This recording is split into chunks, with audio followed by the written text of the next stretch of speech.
Halo pemirsa, Anda menyaksikan Investor Daily Special. Hari ini bersama saya Adiste Cynthia. Di kesempatan yang sangat spesial ini, pemirsa, kami akan berbincang terkait dengan perkembangan ekonomi global dengan segala tantangan-tantangan dan juga apa yang melatar belakanginya. Bersama dengan Profesor Jeffrey Deschamps, President of the UN Sustainable Development Solution Network, as well as Director of the Center for Sustainable Development at Columbia University, dan Ibu Lily Yan Ing, selaku Secretary General of International Economic Association.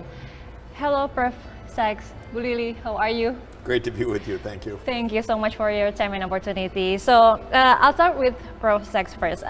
We know that global pandemic has been a big turnover for most of the countries, and today the global economic recovery is also affected by the geopolitical tensions, as we know that with the highest tension remains in Russia and Ukraine, and then as well as Israel and Palestine, and also tension between the US and the China. How do you see the current global political landscape today? The political landscape is not good because, as you mentioned, we have three major crises right now. We have two wars, and we have major geopolitical tension between the US and China. My own view is that all of these could be solved quickly. I think that the war in Ukraine could be ended today because President Putin has suggested ways to end the war. The US should negotiate together with him. I think in the Middle East, the war could be ended today by establishing a state of Palestine next to the state of Israel, the so-called two-state solution.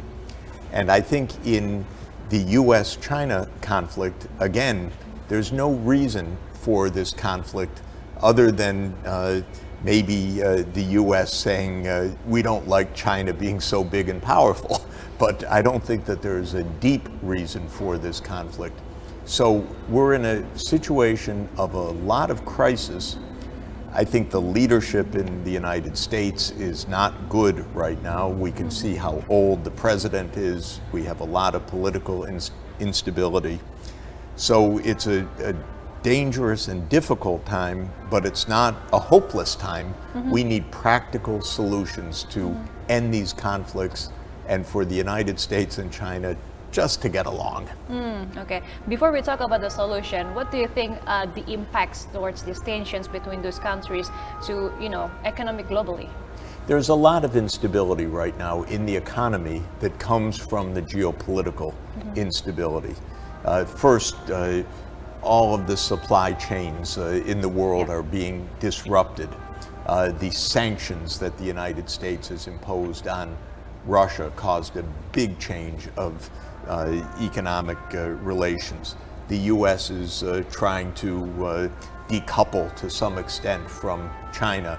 This is also a bit of a mess because it's very unnecessary. It's diverting a lot of trade. It's creating a lot of uncertainty. The spillovers are complicated. Maybe some places in ASEAN are getting more investment because otherwise they would have gone to China. So you could say that there could be even some positive effects, but the overall effect is uncertainty. And that's never good for the economy. Businesses want to know where to invest, how to invest, who they're going to be dealing with, and it's quite hard right now. Bu Lily, how does this impact to, Asian countries, especially Southeast Asia? I totally agree with Professor Sachs in the sense like in the short run, it might be good for Southeast Asia as an alternative foreign direct investments cost, as well as alternative import sources. I mean, if we see from comparing from 2018 to 2022, foreign direct investments in China decreased by 91%, while foreign direct investment in Southeast Asia, the total of 10 ASEAN countries, increased by 47%. So that's definitely a relocations of FDI from China to Southeast Asian countries. And then the second positive impacts on the increase of certain industries exports, particularly semiconductors industries. If we see like again over the last 2018 to 2023, Southeast Asia's exports in semiconductors increased 3 times, from 52 to 156 billion US dollar over these 5 years. The countries that have experiencing these positive impacts largely absorbed by Singapore, Malaysia, and to some extent Vietnam. But in the long run, as Professor Sachs mentions, this kind of geopolitical tensions will increase uncertainties. And the increase in uncertainties will increase interest rates for businesses, which at the end of the day will gonna increase overall production costs and increase prices, and which will be translated to the lower purchasing powers and the decreasing global welfare. Okay, Prof. Sachs, then what are the solution? What you and us as emerging countries can, take part in finding solution for this? I think there are two related dimensions for solutions. One is the relations of the major powers, so the US and Russia or the US and China. Yeah. The second is the role of major countries like Indonesia or Asean as a region. When it comes to the major powers, I have to say, maybe unfortunately, I blame the United States a lot, because the mindset of the US government after 1991, when the Soviet Union disappeared, the mindset was, okay, now the US runs the world. And the US idea was, this is a unipolar world, we can do what we want. I know how these people think. It's my country. I know a lot of these leaders. I told them all along, this is a mistake. Don't be arrogant. Don't just assume now that the US is the world's policeman. Well, over 30 years, that arrogance has gotten the United States into terrible trouble. We've had wars all the time. In Afghanistan, in Iraq, in Syria, in Libya, now in Ukraine. I have to say, I blame the United States for most of this, because the idea was we get to do what we want, but other countries say, no, sorry, you're just one country, we have our own views. And Russia has said, stop, we don't want your military on our border. This is why there's a war in Ukraine. Because the United States said, we are NATO, we'll put NATO where we want. Russia said, no thank you, we don't want you next door. So this is the mindset that needs to change in the United States first and foremost. And then you have arrogance, for example, Israel. Israel says, we don't want a Palestinian state. But that's not fair. There are millions of Palestinians that need their own political self-determination. So again, it's a question of arrogance. Or in this region, there's arrogance of the United States also. Of course, China's a major country. Of course, there are many issues because of China's rise. But I believe in the one China policy, and I don't like the United States meddling in Taiwan, for example, because it's sending armaments. I say no, that won't protect Taiwan.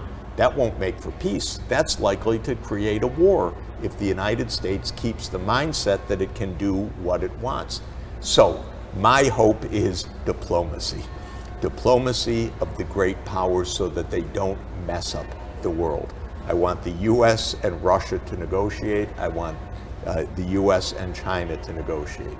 Now, when it comes to major countries like Indonesia, which is the 4th most populous country in the world, there's a big role to play.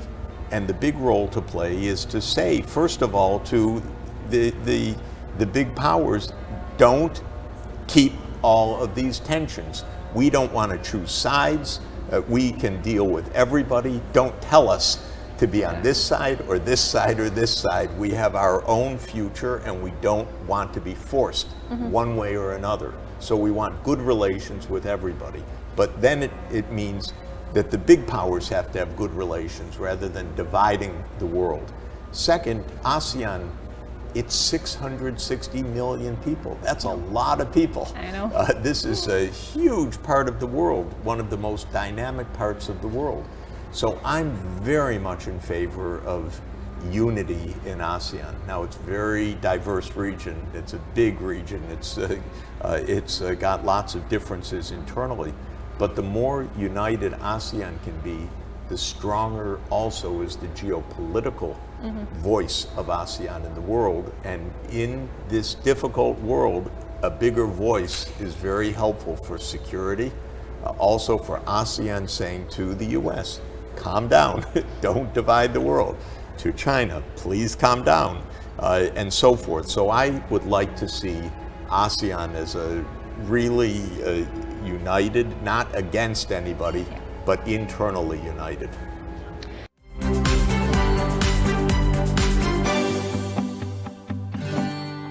Okay, so it is interesting if we're talking about the US because the world's eyes now are on the political dynamics approaching presidential election next November in the United States of America. How this will affect the US economic treasury? I can say whatever happens, we're going to have uncertainty and instability and division in the United States. In other words, the November election will not resolve anything. I'm sorry to say, because the U.S. is politically divided. We have two candidates that are not so good from the U.S. point of view. One is far too old and infirm and is not capable of being president any longer. This is President Biden. This is absolutely clear. The other is unfortunately a convicted felon and is an unstable personality. And these are the two leading candidates of the United States. And I can tell friends in the rest of the world, even if it were different candidates, our political system is not working very well right now. It's very divided. It's not solving practical problems. So the rest of the world, unfortunately, cannot depend on a stable United States or on any kind of U.S. leadership. No. We just want the U.S. to not create more problems, but not to expect leadership coming from the United States. So this is a difference in the world. We're entering a period where we don't have a major U.S. leadership. We have a kind of instability in the United States. It won't be stopped or solved in November. Okay, so given the explanation by Prof. Sek, Bu Lily, how this political situation in the United States can impact the Asian countries, especially in the economic cooperation between the U.S. I think regardless Democrats or Republic will be in the White House in the next terms, the U.S. foreign policies towards China and other countries will remain the same. Particularly the tensions in trade will be extended to technology and now national securities. So we should be prepared. This U.S.-China tensions will remain the same if it is not escalating. And that's gonna bring a lot of consequences on ASEAN's countries. As I mentioned, in the short run, it may bring positive effects, but in the long run, it's just gonna create uncertainties, and that's gonna increase the overall production costs. The thing is that what we still hope from major countries, it's been way too long for us to be ignorant on three major issues: rising inequality, governance, AI governance, and climate change. Okay. So I think we need more voices from emerging countries to put these pressures that we are in the very urgent situations that we need a global solutions for these three main issues: rising inequality, AI governance, and climate change. And even though we might not be able to get resources from major countries, I think the power of emerging countries should be moving forwards to tackle on those three main issues. Okay, sure. Let's back to the prospect of the global economic recovery. The World Bank said that the 26 countries that collectively account for more than 80% of the world's population and global GDP would still be growing more slowly than they did in the decade before COVID-19. What is the key or the key factors in terms of policy, both monetary policy and also fiscal policy, that will be the key to accelerate the growth in 2024? Well, I think, first of all, the World Bank may be wrong, so I'm not taking that as a given. There are the big geopolitical uncertainties, but on the other side, there are major technological advances, of course. We know this in all of the digital technologies, in the role of 5G, in the role of artificial intelligence, in many other areas. Those can be a spur for the economy. We also know that we need a real changeover in the world's energy system, for example. We have to move to a low carbon economy. We know we need to move to new kinds of agriculture that are much more sustainable. So there's a lot of potential technological advance and a lot of investment ahead, and this could be a period of actually very rapid growth if the geopolitics works better, if the global financial market system works better. So I wouldn't take the pessimism of the World Bank as given. Again, I think we need to look at very practical approaches and solutions. Every country needs a strategy for energy, for digital, for infrastructure, because there's a lot of good investment to be made. I would also add one basic point. If you ask what's the most important investment for any country at our time, without question, it's the quality of education. Are the schools working well for young people? We're in a knowledge economy. We're in a science and technology world economy. Are the kids learning what they need to know so that they can be really productive parts of that? If the answer is yes, you're going to get good economic results. If the answer is no, it doesn't matter what else you do in an economy. If the skills aren't there, forget it. Okay. Do you agree, Bu Lily? The education is the most important key. Well, I couldn't agree more. I think in the long run, all we need is the quality of education, the quality of human capital. I mean, taking examples like with the current situations, there has been a growing potentials in semiconductor industries for ASEAN countries. And it's only like Singapore and Malaysia that can tap, and to some extent Vietnam, that can tap into these opportunities. The key is that Singapore, like in the semiconductor industry, there are 3 tiers. One is research and development, the second tier is wafer fabrications, and the last tier is assembly, testing, and packaging. And why Singapore and Malaysia? Because those countries have already prepared human capital as well as the hard infrastructures to enable them to tap into these opportunities of the growing semiconductor industries. And if I may conclude is that if we see Tim Cook, the CEO of Apple, the reasons of Apple invest in China, it's not because of the labor, the cheap labor of China. China unit labor cost has been increasing since 25, much higher than ASEAN countries. But the reasons of Apple invest in China because of the number and the quality of engineers in China. So I think if ASEAN wants, or other emerging countries want to tap into opportunities and provide this sustainable long-term growth, I think the key is human capital occupied by hard infrastructure, not only road transportations, but also the digital infrastructure. Sure.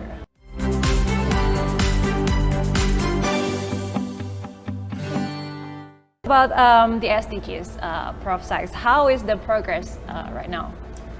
The idea of the SDGs, the idea of sustainable development, is that 4 things should be combined. One is the economics, so more prosperity, more economic development. The second is the social inclusion, that this is done fairly all parts of society benefiting. The third part is the environment, that we address the climate change crisis and we address the deforestation, the biodiversity, and the pollution crisis. And the fourth part is peace and cooperation. So that's the report card, the scorecard: economic, social, environmental, and peace. Well, what score would you give? I would give flunking grades to most of the world, unfortunately. Or if I weren't such a hard grader, maybe I'd give low grades, but barely passing. Economics, yes, there is some progress in some places, happily in this region of the world, relatively more than in other places. Social inclusion, not so much, because we have widening inequalities. Environment, pretty catastrophic, I would say. The climate change is accelerating, the deforestation continues, the pollution continues, the destruction of the coastal areas continues. On peace, well, we don't even talk to each other properly, much less have peace. So unfortunately, here we are 9 years after the Sustainable Development Goals were adopted by every one of the UN member states, and they're all way off course. And there will be a summit at the United Nations in September called the Summit of the Future, where the Secretary General of the United Nations, Antonio Guterres, has said to the governments, you better figure this out, how to live together, how to make multilateralism work, how to make the United Nations system work, because otherwise we state our goals, but we don't achieve our goals together. So this is the reality. Nothing in the SDGs, not one of the 17 goals, turned out to be unimportant. There's nothing in these goals where we now say, oh, why did we care about X, Y, or Z? Because everything that we said we wanted to do back in 2015 still is important. Yeah. But we're not achieving them. And we're not achieving them because we're wasting our time and our energy and our lives on these wars, because geopolitical tension rather than cooperation between the US drains the activity. These countries are putting more money into the military. We don't need more money into the military. We need more money into schools. We need more money into digital platforms. We need more money into green energy systems or sustainable agriculture. So why are they spending more on the military right now? Because of these geopolitical tensions. So I want these leaders to behave themselves for our sake, especially I say to the President of the United States. Your job is peace, it's not war, and your job is sustainable development. But do you still see the change to achieving it in 2030? We will not achieve the SDGs by 2030, but unlike other things that we do in life, we can't say, oh, too bad, forget it, not a good idea. We have to say, oh my God, we lost all this time. Now we have to take extra effort to do it, because just wishing away climate, you can't do it. We've had a huge acceleration of global warming. Last year was the hottest year in the world, probably in the last 130,000 years on Earth. Every single place you go in the world today, there's droughts, there's floods, there's heat waves. It's incredible what's going on. It's right before our eyes. So you can't say, oh, we missed 2030, let's do something else. Let's go to the movies. You can't say that. You have to say, oh my God, we missed this target date. How do we accelerate the progress? What's the most important thing that needs to be done urgently right now? First thing, make peace. Because every day that there's war, not only are you destroying lives, destroying buildings, destroying infrastructure, but you're draining all the attention, all the time, all the limited political capacity for stupid things, for killing people. So the peace is by far the most important thing. Second, the US and China should say, oh my God, we need to work together. It's an emergency. Why are we arguing with each other? You're big, yes, great, let's work together. This is what they should be saying. So this is the second most important thing. Third most important thing, get quality financing to every part of the world, including the poorer countries.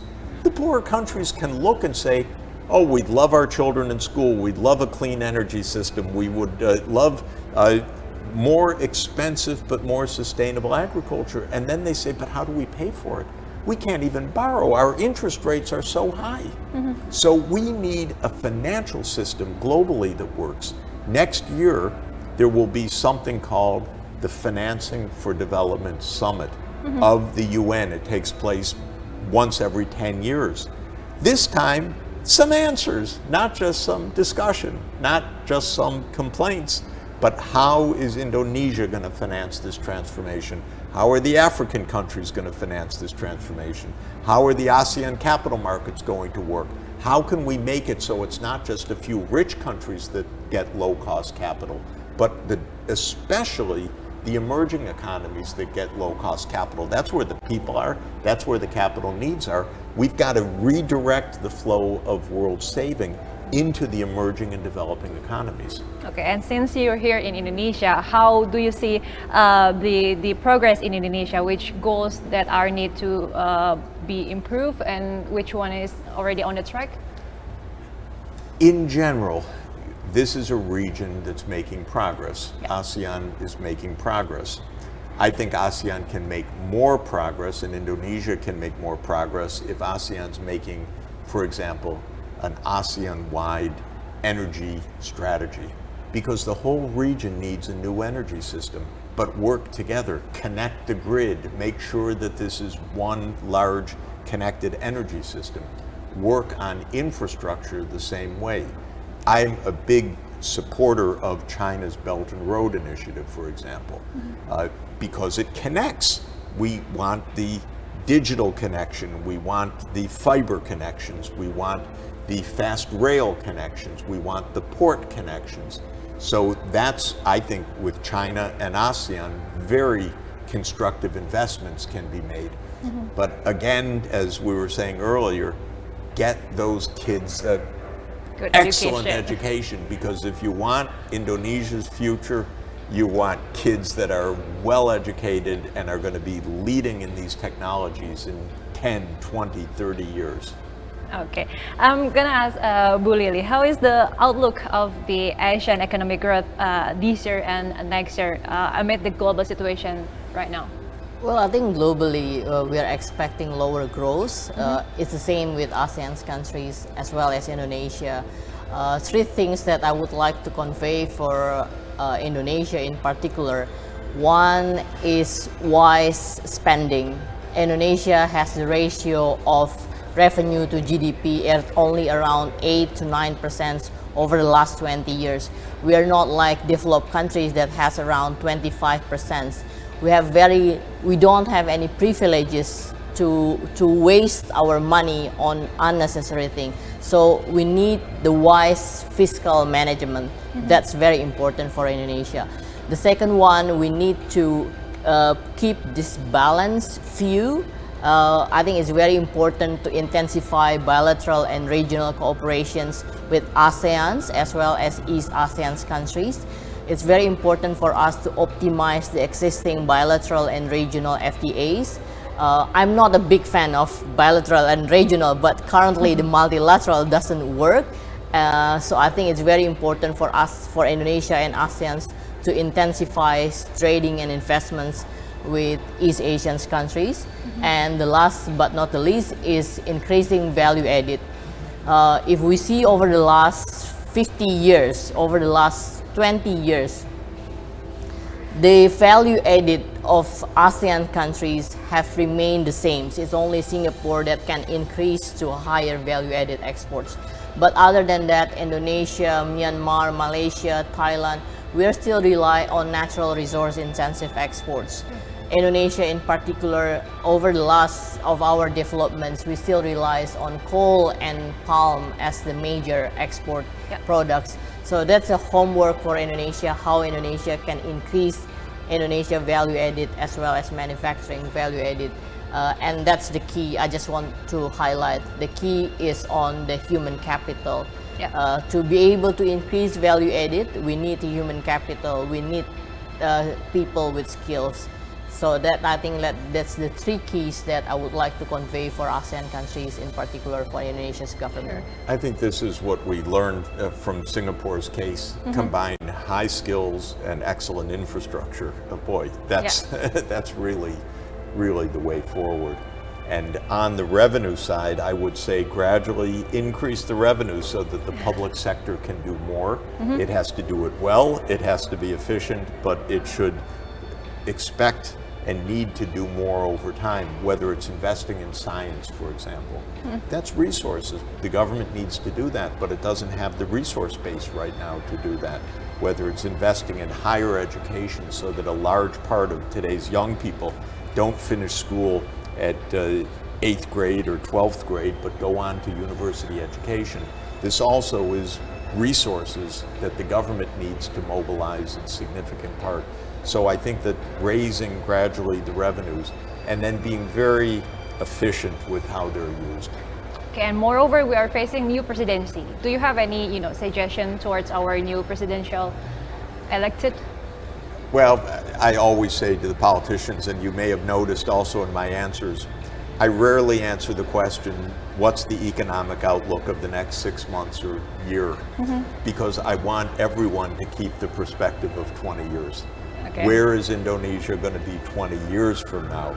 This is what's so important, because all really good things come from the longer term investment. So if the kids get a good education, you can guarantee the bright future of the country no matter what the bumps are in the short term. So I would like for the incoming president and his team to make a good long-term strategy for this country, to show what is the vision for Indonesia to mid-century, what can be achieved, and then based on that powerful, strong vision, then you can make the shorter-term policies. What do we do tomorrow? What do we do next year? But based on the real perspective of the future of the country, looking ahead a generation. Sure. Thank you so much, Prof. Sachs. Thank you so much, Ibu Lily, for your time and opportunity. It's such an honor to have this discussion with you guys. Thank you so much. Pleasure. Thank you. Thank you for having us. Thank you. Dan pemirsa, demikianlah percakapan kami dengan Profesor Jeffrey Sachs, President of the United States Sustainable Development Solution Network, dan juga Ibu Lily Yani, Secretary General of International Economic Association. Dan akhir kata, saya Adiste Cynthia atas nama seluruh kru yang bertugas mengucapkan terima kasih atas kebersamaan Anda. Tetaplah di IDTV, Inspirasi Investasi.